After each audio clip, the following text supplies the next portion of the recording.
அன்பு ஊடக நண்பர்களுக்கு வணக்கம். இன்று பாட்டாளி மக்கள் கட்சி 38வது ஆண்டில் அடிவைக்கின்ற ஒரு மகிழ்ச்சியான நாள்.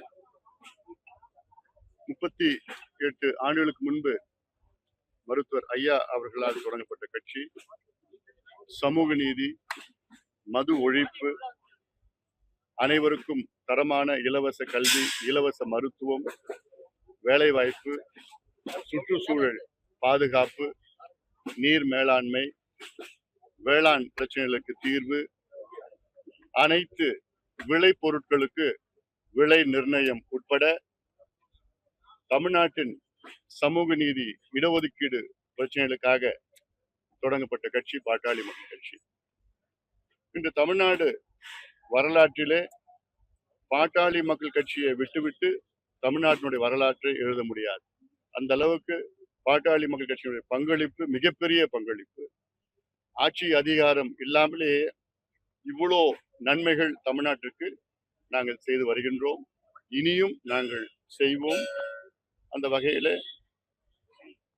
பாட்டாளி மக்கள் கட்சி மிக வேகமாக தமிழ்நாட்டின் மக்களுக்காக, தமிழ்நாட்டின் பிரச்சனைகளுக்காக போராடி, இது காவிரி பிரச்சனை, மேகதாது பிரச்சனை, பள்ளிக்கரணை சதுப்பு நிலம் பிரச்சனை, அப்படி வேற எந்த ஊழல் பிரச்சனை, கனிம வள கொள்ளையிலிருந்து, மணல் கொள்ளையிலிருந்து தொடர்ந்து எங்களுடைய நிலைப்பாட்டை அழுத்தம் கொடுத்து, மக்கள் அரசுக்கு அழுத்தம் கொடுத்து அதற்கு தீர்வுகள் கொண்டு வருகின்றோம். மேகதாது பிரச்சனைக்கு அனைத்து கட்சி கூட்டணும் ஆளும் அரசு அது அவசியமா முதலமைச்சர் விஜய் அவர்கள் செய்ய வேண்டும்.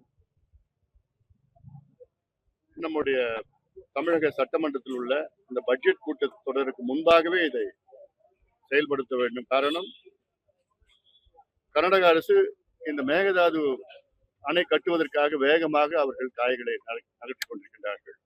அங்கே அத்துணை கட்சிகளும் ஒன்றாக சேர்ந்து எப்படியாவது அந்த அணையை கட்டியே தீர்வோம் என்று ஆய்வுகளை நடத்தி கொண்டிருக்கிறது கர்நாடக அரசு.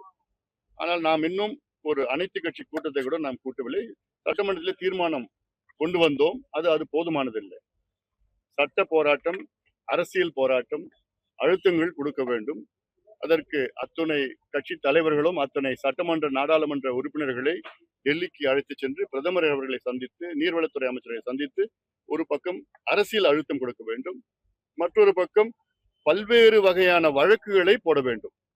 அதாவது சுற்றுச்சூழல் சம்பந்தமான வழக்கு, குடிநீர் சம்பந்தமான வழக்குகள், ஏன்னா பாதிக்கப்பட்ட மக்கள் எங்கெங்க பாதிக்கப்படுறாங்களோ அது இல்லாமல் விவசாய சம்பந்தமான வழக்குகள், ஒப்பந்தம் சம்பந்தமான வழக்குகள், காவிரி நடுவர் மன்றம் தீர்ப்பு சம்பந்தமான வழக்குகள், உச்ச நீதிமன்ற தீர்ப்பு சம்பந்தமான வழக்குகள், இப்படி எல்லாம் பல வழக்குகளை தொடர்ந்து போட்டுக்கிட்டு அதை அப்படியே அதை நிறுத்தணும். அந்த திட்டத்தை நிறுத்தியாக வேண்டும்.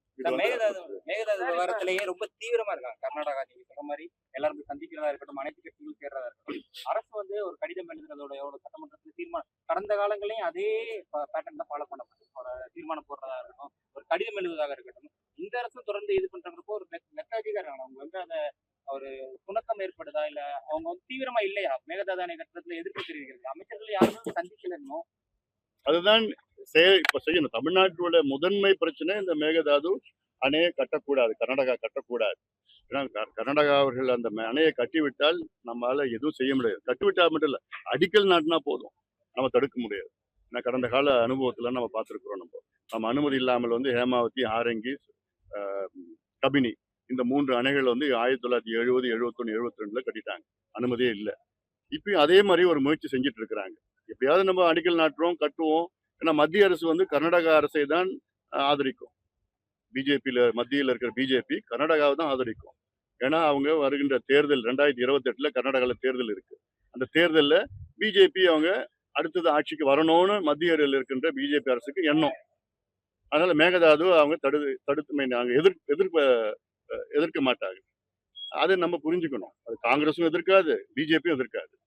அதனால இதுல இன்னும் அவசரம் காட்டணும். முதலமைச்சர் அவர்கள் இதுல தமிழ்நாட்டினுடைய முதன்மை பிரச்சனையா இன்னைக்கு அதை பார்த்து ஒரு தீர்வு, சட்ட போராட்டம், அரசியல் போராட்டங்கள் செய்யணும். சார், ஊடகவியலாளர் விஜயன் அவர்களை காவல்துறை விசாரணைக்கு அழைச்சிருக்காங்க.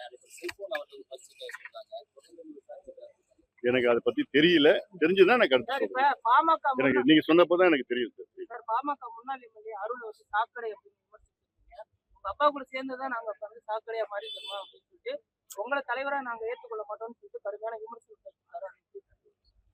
ஓராண்டுகளுக்கு முன்பு ஓராண்டிற்கு முன்பு எங்கள் கட்சியினுடைய அடிப்படை உறுப்பினரிலிருந்து நீக்கப்பட்டிருக்கின்றார். அதை பற்றி பேசுவது கிடையாது.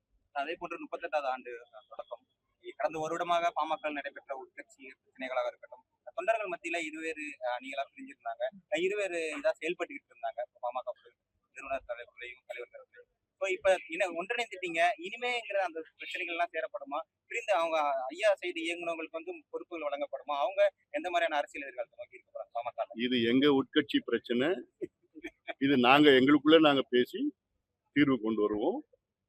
நீங்க தமிழ்நாட்டு பிரச்சனையை பத்தி ஊடகம் நீங்க கேளுங்க, நான் சொல்றேன்.